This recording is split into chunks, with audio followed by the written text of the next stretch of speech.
You open an Excel file and receive a File in Use error message. A spreadsheet is shared over a network and used by multiple people. If someone else uses this file, you will encounter the above error. Follow these steps to fix the error. You set up the shared Excel file. You allow everyone to edit the file at the same time.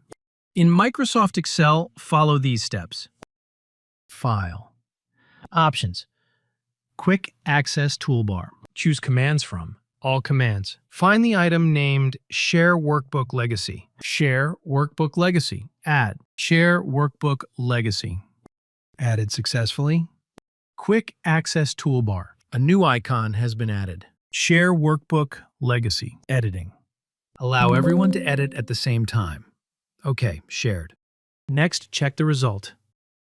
Open the spreadsheet from another computer. Access the spreadsheet over the network. The error has been fixed. Thank you for watching.